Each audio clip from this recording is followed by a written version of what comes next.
with recent snooping scandals coming to light, how would you address the privacy and surveillance in the context of AI development? Well, I mean, that's a battle I've given up on. I mean, as I said earlier, I assume my phone is tapped. I can probably say hello to Mr. Modi right now if you want. Hello. So that's a battle I've given up. They're probably listening into this and saying, okay, what is he saying out there?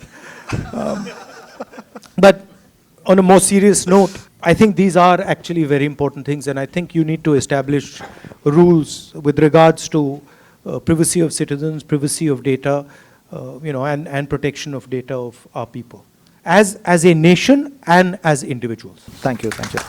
AI has the potential to disrupt employment patterns. How do you ensure that AI doesn't leave behind those who might lose their jobs due to automation? Frankly, I'm not one of those people who believes that AI is going to massively decrease jobs. I don't buy that argument. Okay. Right? I think that some jobs will be lost and many more jobs will be created. Right? And I think we've seen this before. I was reading actually some accounts of when the steam engine, which you mentioned, was invented. People were saying it's going to destroy all jobs. The petrol engine was seen as something that would destroy all jobs. Computers were seen as something that will destroy all jobs. So we've seen this before.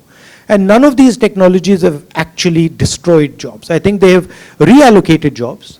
They've redistributed them.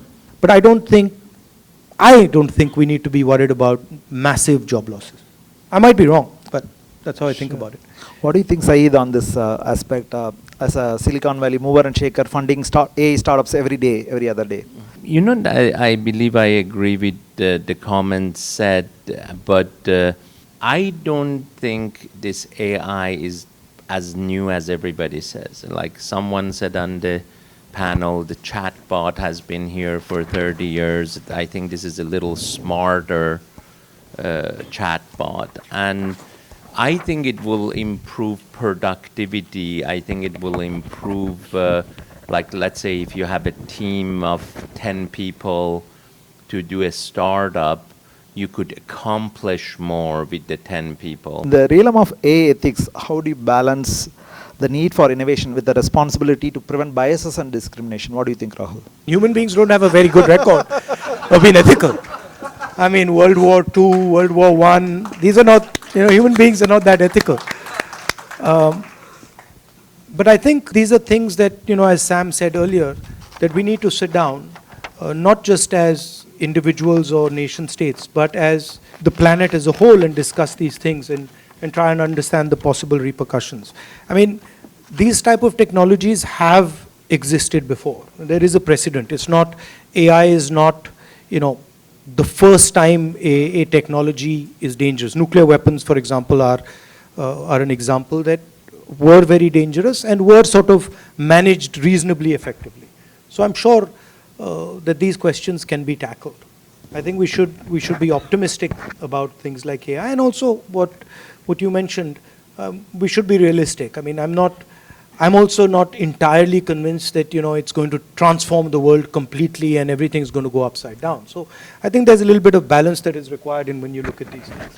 Education plays a vital role in the AI literacy. So how do you think we can integrate AI education as part of the Indian curriculum?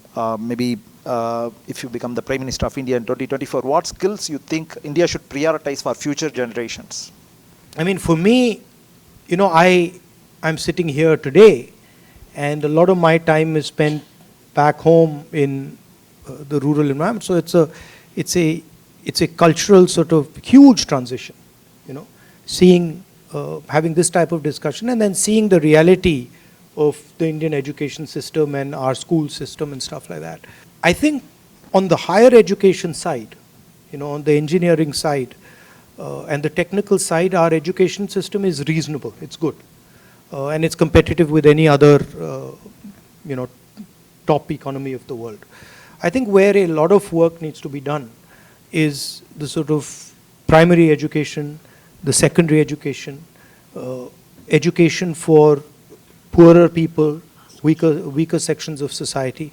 I think that's where a lot of focus needs to be put.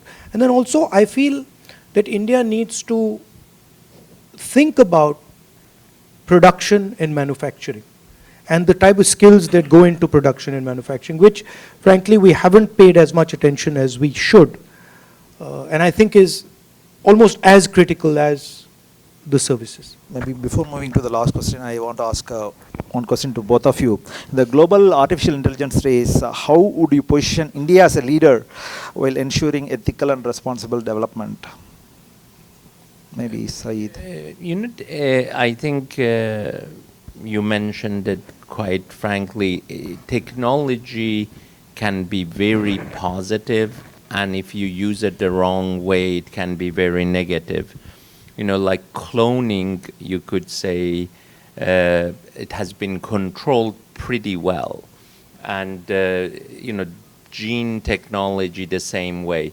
So I really feel we would have enough discipline just to control the negative part of it and focus on the positive. That's all I can add. I think on the India and AI question, I think India and China have the largest data set on the planet. And I think any AI system is going to operate on that data. We have a huge resource. We have to understand what that resource is, and we have to make sure that we benefit from that resource. It's also very easy to dissipate that resource. So we have to think carefully about data, how we are going to utilize that data, who that data belongs to in terms of individuals, state, etc. So we have to do a lot of thinking along those lines. We need to make sure that we understand the repercussions of misusing or incorrect use of that data. Today, I don't think India as a country has quite understood the wealth of its own data. We don't really understand it, right? And I worry that we will take decisions with regards to our data that will then become problems later, right? We want to make sure that India understands that this is actually the nation's wealth, the people's wealth, and it needs to be treated with care and with vision. At the same time, you can have, I'll use the Saudi Arabia example again. You can have oil, all the oil in the world, but if you don't have the internal combustion engine, it's meaningless, right? So it's not good enough just to have the data. You also need to be able to process the data. You also need to be in the game when it comes to AI and things like that allow you to monetize, allow you to use the data. So we need to have a strategy on both those things. Data as the new oil. So I think, so the last but not least, the very important one, the saying hello to Modi part. So the Pegasus snooping saga. Hi Modi. The Pegasus snooping saga. You're laughing, but it's true. Huh? I mean, I'm not joking. So you had Pegasus on your phone. Pegasus snooping saga allegedly involving the BJP government. What are your thoughts about it? Certainly when such invasive surveillance tactics undermine the democratic fabric of any nation. So what measures should be taken to protect the privacy of Indian citizens, or any country should take? I think, once a new dispensation comes to power in India, this is something that we will have to actually regulate very carefully. Because right now it's completely open season. Anybody can do, they can do whatever they want with people's data, with tapping phones and stuff. And I think we'll need to study this and create some clear rules whereby the rights of people's information, rights of people's privacy is maintained and protected. Thank you, Rahul. And in fact, as a summary, I want to tell Rahul's vision. With Rahul's vision, in the recent Karnataka government manifesto, they have included 1,000 crore fund for entrepreneurship, for particularly to help people of scheduled caste and tribe. So which is a great thing. So I think yesterday even talking to Rahul, he mentioned about how we can promote innovation, entrepreneurship, not at the communities of not having so great privileges.